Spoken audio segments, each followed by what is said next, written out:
아쇼카 왕은 원래 믿던 브라만교가 아닌 불교에 빠진 후에 침략 전쟁을 멈추게 됩니다. 그리고 병원과 고아원, 양로원 같은 시설을 세워 전쟁으로 집을 잃고 떠돌던 사람들을 돌보는 공공사업을 벌이게 됩니다.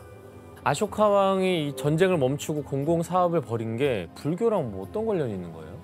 이 불교의 핵심 교리 중 하나인 자비와 관련이 있습니다. 자비. 자비란 것은 불교에서 아주 중요한 가르침인데요.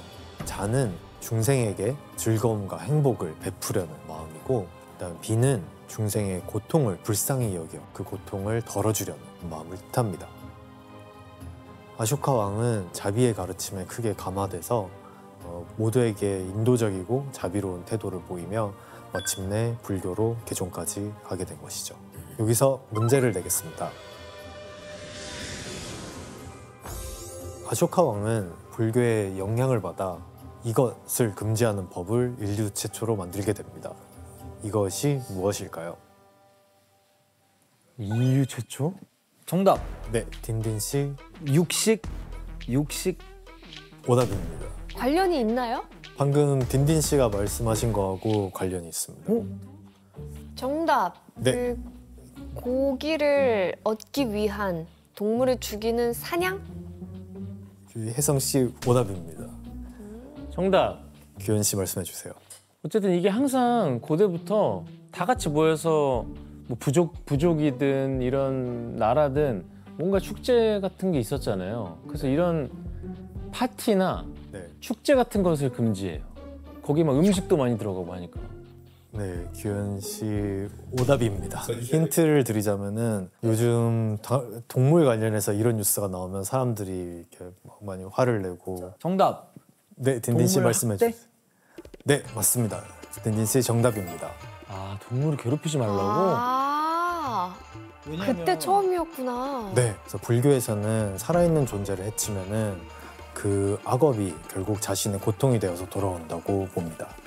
그래서 불교의 핵심 가르침 중 하나가 비폭력인 것이고요. 그래서 아쇼카 왕은 이 가르침을 실천하기 위해서 동물 학대를 금지한다는 칙령을 돌기둥에 새겨 전국 곳곳에 세워두었습니다. 어떤 내용인지 보겠습니다. 나는 다음의 동물을 죽이는 것을 금하였다. 앵무새, 야생 거위, 박쥐, 여왕개미, 민물거북, 다람쥐.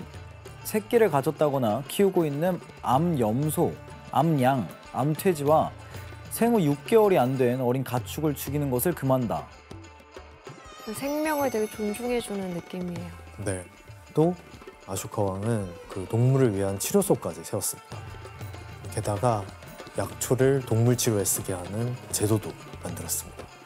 그래서 이는 인류 역사상 최초로 기록된 수의학 제도로 평가되고 있습니다. 동남아시아 뭐 여행이나 공연 다니다 보면 불상을 워낙 많이 보게 되는데 불상은 어떻게 만들어지게 된 거죠? 네, 사실 그 아쇼카 왕이 불교를 다른 나라에 전할 때만 하더라도 부처란 성스러운 인물을 그림이나 조각으로 표현하는 것을 꺼려했거든요. 그래서 부처의 모습을 직접 형상화하지는 않았습니다. 그런데 이 불상을 만드는 풍습이 정착한 데 영향을 준 좀 의외의 사건이 하나 있었습니다. 뭐지? 그것이 바로 알렉산더 대왕이 동방 원정을 했던 것이었어요. 그래서 알렉산더 대왕이 인도 북서부까지 진출을 해서 그리스의 사실적이고 입체적인 조각, 예술 양식이 인도에까지 전해지게 됩니다. 알렉산더 대왕의 동방 원정 이후에 몇 세기 이후에는 부처도 이런 방식으로 표현해보자는 그런 움직임이 생겨나서 그리스 조각의 영향을 받은 양식의 불상들이 만들어지게 됩니다. 손 자세가 진짜 비슷하게 비슷해요. 만들었네요. 진짜. 네, 딱 이런. 걸치고 있는 옷의 주름의 맞아. 묘사가 주름까지 비슷하네요. 네, 또 손의 모양, 한쪽 팔을 이렇게 옷에 껴둔 게 너무 비슷해요. 네, 그리고 물결 같은 머리카락까지 그리스 로마 조각의 기법이 불상에 그대로 적용이 된 것을 알 수 있습니다. 영향을 많이 받았네요. 가장 현대 불상이랑 비슷한 모양인 것 같긴 해요. 네. 다리를 이렇게 양반다리 한 자세가 네. 그래서 이렇게 불상은 인도에서 형태를 갖추어서 오늘날 우리가 아는 불상의 모습으로 자리 잡게 된 것입니다. 더 380년경까지 중국에서는 이 전란으로 외부와의 교역이 끊기는 기간이 있습니다. 그래서 이 시기를 불교사에서 고립의 시대라고 부릅니다. 근데 아이러니하게도 이 고립의 시대 중에 중국 불교는 오히려 더 크게 번성하게 됩니다. 지금 중국과 인도가 단절됐는데 어떻게 중국에서 불교가 이렇게 번성하게 됐어요? 네, 그러한 계기를 마련한 인물이 있습니다. 바로 석도안이라고 하는 불교 승려예요. 석도안은 이제 더 이상 인도 불교를 직접 배울 수 없게 되자 중국에서 스스로 불교를 발전시켜야 한다고 마음을 먹은 것 같아요.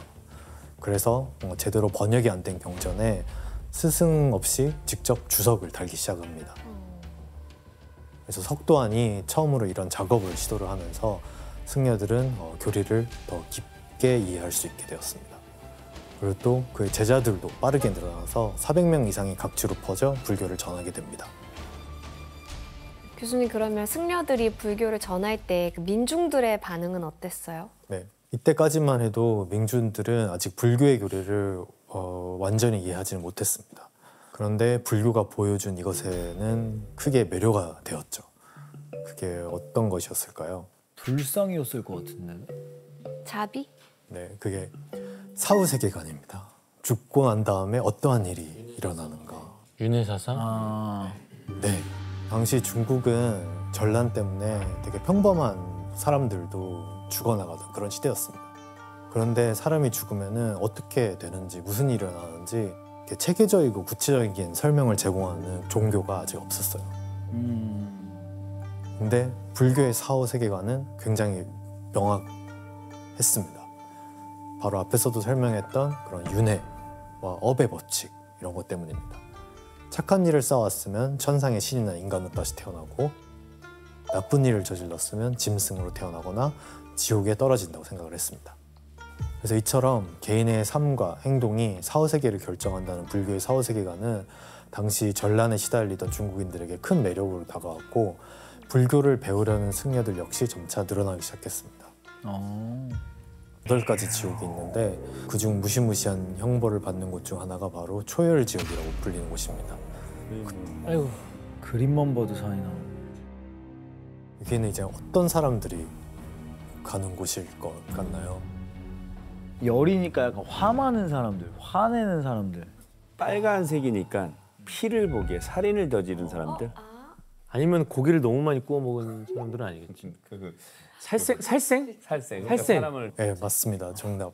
그래서 초열지옥은 사람을 해치거나 음란한 짓을 하거나 또 술에 취해 죄를 짓거나 거짓말로 남을 속인 그런 악행들을 한 사람들이 가는 나쁜 곳입니다. 짓을 다 모아놨네.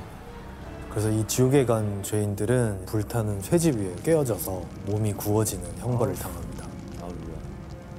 그래서 그 쇠집 아래에도 이렇게 죄인들이 있는 게 보이시죠? 이런 데 갇혀서 살이 타들어가는 고통을 받아야 하는 거죠. 홍진 씨, 그럼 네. 추위를 느낄 수 있는 팔한 지옥은 어떤 지옥이죠? 이제 이 파란 지옥 우리 냉동실 생각하면 됩니다. 네. 여기를 이제 부르는 이름이 이제 아타타 지옥이라는 게 있는데 이게 왜 이렇게 부르냐면 여기 들어가면 다 얼어요. 모든 게 어는데 이 혀끝만 살짝 움직일 수 있어가지고 그 아타타라는 게 이 혀를 이렇게 살짝 발음할 수 있다 보니까 혀끝 말고는 다 얼어붙어 있다. 한빙지옥이 다 얼어붙어 있다 그래서 그 이름도 겪고 있고요. 하죠. 네. 그거 얼마나 있어야 돼요? 이게 이 숫자의 가늠이라는 게 800조 연. 굳이 이거를 이제 우리 시계 숫자랑 한 800조 년. 여기는 어쨌든 800조 년 뒤에 나오는 거예요. 일단 나올 수는 있어요. 800조년 뒤에. 무기징역이잖아요, 어쨌든. 800조면은 그쵸. 거의 못 나오는 거죠. 네, 이런 불교의 사후세계관이 중국의 민중들에게 널리 퍼지면서 불교는 점차 대중화됩니다. 지금도 우리가 일상에서 자주 쓰이는 단어들이 더 있습니다. 많지 않을까요? 일상에서 많이 쓰이는 거. 해탈도 있고 뭐. 여기서 문제를 하나 내겠습니다. 네. 불교에서 음악을 연주하며 부처를 찬미하는 존재이지만 오늘날 왜곡돼서 일없이 빈둥거리는 사람으로 알려진 이 단어는 무엇일까요? 아, 너무 쉬운데. 정답. 네, 규현 씨 말씀해 주세요. 한량? 아, 이거 정답 네, 아니에요? 규현 씨 그거? 오답입니다. 어? 저도 한량인 줄 알았는데. 나도. 음악을 연주하면 몇 자죠? 좀 더 하고. 이음절입니다. 아, 두 너무 개예요? 쉽지, 너무 쉽지. 알아요? 정답! 너무 알죠. 규현 씨 말씀해 주세요. 백수? 아, 그거지. 규현 씨 오답입니다. 이것도 이것도 아니야? 아니에요? 야, 어려운데? 좀 더 힌트 없을까요? 조금 더 힌트는 사실 아까 말씀드린 그 이미지를 좀 더 자세하게 말씀드리면 약간 불량한 이미지. 그렇죠. 다들 아시나 보다. 아, 스님분들은 아시겠죠. 아시네. 여러분들도 다 아는. 저희도 알아요? 정답! 다 아는. 정답. 깡패. 비슷. 딘딘 씨 오답입니다. 정답! 딘딘 씨 오답입니다. 정답! 정답! 규현 씨 말씀해 주세요. 건달! 규현 씨 정답입니다. 너무하네. 맞네. 건달이 음악을 연주하면 부처를 찬미하는 전혀 몰랐어요. 아, 진짜? 존재의 뜻이에요? 근데 저게 어떻게 왜곡돼서 저렇게 됐지? 달건, 막 달건이라고 그러잖아요. 어. 건달, 달건. 그래서 불교에서는 이 음악을 연주하며 부처를 찬미하는 존재가 건달이라는 존재가 있어요. 그래서 약간 건달바라는 존재가 있어요. 깡패라면 싫어하고 건달이라면 좀 좋아하고 그런 게 있는 건가? 그래요? 저 진짜 그러잖아요. 이제 이거는 원래 이제 그 인도 당시에는 악신이었어요, 다들. 악신이었는데 음악의 신? 이제 그냥 놀기만 좋아하고 사람 괴롭히고 하는 악신이 부처님 법을 만나서 선신으로 바뀐 악신이었는데 선신으로 바뀌어서 그 음악을 이제 부처님에게 찬미를 올리는 음악을 올리는 사람. 그래서 건달바라고 원래는 건달바라고 부르죠. 건달바. 네, 신기하다. 맞습니다. 네. 그래서 의미가 왜곡돼서 지금은 비둥거리는 사람이나 남봉꾼 이런 부정적인 의미로 쓰이게 된 것입니다. 건달이시잖아요. 음악 하시니까. 건달이죠. 달건이에요. 이렇게 구마라집의 수준 높은 번역은 동아시아 불교에 지대한 영향을 끼쳐 오늘날까지도 많은 이들이 따르는 중요한 불교의 기본서가 되었습니다. 이렇게 경전 번역이 제대로 갖춰지자 중국 당나라 때 인도로 여정을 떠난 인물이 있었습니다. 그게 바로 현장법사입니다. 현장법사. 좀 특이한데요, 굉장히 스타일링이? 패셔너블하죠. 네. 네, 맞습니다. 이게 이제 현장법사가 인도에 갔다 오는 모습을 묘사한 그림인데요. 뭔가 메고 있는 게 보이시죠? 네. 네. 저 지금 등에 메고 있는 게 무엇일까요? 뭐 오늘날의 캐리어 같은 거 아닐까요? 근데 좀 커 보이지 않아요? 불상을 가져오는 건가? 책들을 가지고 왔나요? 맞습니다. 책. 인도에서 가져온 불교 경전들입니다. 와, 책장을 그대로 가지고 온 것 같아요. 네, 현장법사는 번역이 제각각인 중국 경전을 정리를 하려면 원본을 직접 들어와서 정확하게 번역을 해야 된다고 생각을 했습니다. 그래서 627년에 불경을 구하기 위해 인도로 향했습니다. 그런데 이 현장법사는 사실 우리가 잘 아는 대작 소설의 모델이기도 합니다. 뭐지? 바로 우리가 잘 아는 대작 소설의 모델이기도 합니다. 뭐지? 바로 손오공, 저팔계, 사오정에 등장하는 서유기 속의 삼장법사라는 인물이 있잖아요. 그 삼장법사의 모델이 현장입니다. 이 삼장법사라는 말은 부처의 말씀을 모은 경장, 그리고 승려들의 계율을 담은 율장, 부처님의 말씀을 해석한 논장, 이렇게 세 가지를 통달한 승려에게 붙이는 존칭인데요. 그래서 현장법사도 그 삼장법사라고 불린 인물 중 한 명입니다. 교수님, 이 현장법사님이 서유기의 모델이 된 이유가 있을까요? 예, 현장법사의 인도로의 여정이 죽음의 고행길이었기 때문입니다. 그는 그 동서로 1500km에 이르는 고비 사막을 지나야 했어요. 그래서 그 과정에서 낮에는 사막에서 모래 폭풍이 몰아치고 사방이 고요한 밤이 되면은 환청과 환영에 시달렸다고 합니다. 진짜 고행길이네. 사찰을 짓는 이유가 있었을까요? 네, 뭐 불교에서는 이렇게 산이나 벼랑 같은 높은 곳이 이제 세속의 소음을 벗어나서 마음을 닦을 수 있는 고요한 수행처로 여기는 그런 이해가 있어서 저런 곳에도 짓지 않았나 생각을 합니다. 그래서 이렇게 중국에서 불교 문화가 왕성해질 때 그 영향을 크게 받은 나라들이 또 있었죠. 우리나라? 맞습니다. 일본. 네, 정답입니다. 바로 한국과 일본입니다. 그래서 우리나라는 그 고구려, 백제, 신라 모두 일찍부터 불교를 받아들여서 삼국 통일 이후에는 또 불교의 위엄을 드러내는 거대한 사찰들이 세워졌죠. 그래서 대표적으로 황룡사의 9층 목탑, 그리고 또 불국사 이런 곳이 지어졌습니다. 일본은 6세기 중반 백제 성왕이 불상, 경전, 승려를 보낸 게 일본 불교의 시작이라고 전해지고 있습니다. 그리고 일본의 황족이나 귀족, 무사들도 불교를 받아들이고 백성들에게 장려했어요. 그래서 덕분에 지금도 일본에는 불교 사찰들이 곳곳에 있고 가정마다 불단을 두는 전통이 이어지고 있습니다. 이렇게 불교는 동아시아 곳곳으로 퍼져나가게 된 거죠. 불교는 아시아를 넘어 서구 사회로 퍼져나가며 새로운 문화적 흐름을 만들게 됩니다.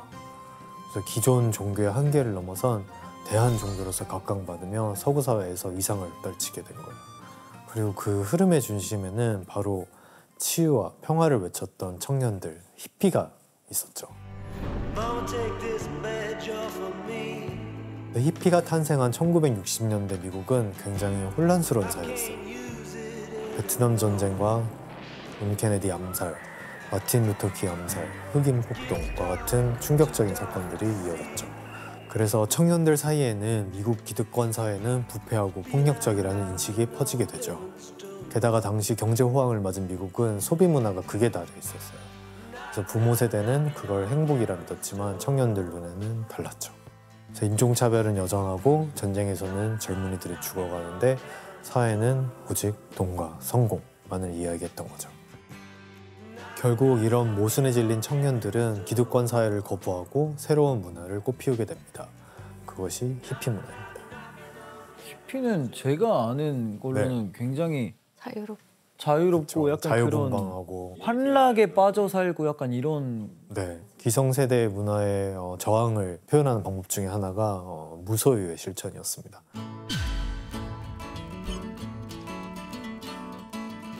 그래서 무소유랑 말 그대로 갖지 않는다는 것을 뜻하죠. 그래서 돈과 물건에 집착하지 않고 꼭 필요한 것만 가지고 나머지는 함께 나누는 삶. 무소유를 실천하던 히피들이 자연스럽게 눈길을 돌리게 된 종교가 바로 불교. 불교겠네. 불교에서도 무소유의 삶이 중요했기 때문에 히피들의 마음을 움직였죠. 낙이다. 뿐만 아니라 히피들이 불교에 더욱 빠져들게 만든 게 있었습니다. 그게 무엇이었을까요? 극락. 메디테이션? 네, 맞습니다. 명상에 주목을 하게 되고요. 생각, 감정, 호흡, 행동 그것을 있는 그대로 계속 알아차리는 것을 마음챙김이라고 합니다. 그래서 밥을 먹을 때는 그 밥맛에, 또 걸을 때는 발걸음 하나하나에 집중하는 것, 그 순간에 깨어있는 것, 이것이 마음챙김 명상이죠. 우리가 자신을 통제하지 못하고 조급함이나 분노가 방해하게 둔다면 우리의 일은 더 이상 가치가 없습니다. 마음챙김은 망각과 산만함에서 우리를 해방시키고 삶의 매 순간을 온전히 살 수 있게 합니다. 그래서 이런 마음챙김 명상법은 틱나탄 승려가 The Miracle of Mindfulness라는 책을 출간하며 미국 청년들에게 큰 반향을 일으키게 됩니다. 덕분에 히피들은 집착을 내려놓고 내면의 자유를 얻는 방법으로 불교 명상에 깊이 다가갈 수 있게 되었죠. 어린 시절 히피였고 직접 인도로 명상 여행까지 다녀올 정도로 불교에 깊이 빠져 있었고요. 그 한 정기에 따르면 나는 스님이 될 수도 있었지만 결국 기술로 세상을 바꾸기로 했다는 말을 했다고 합니다.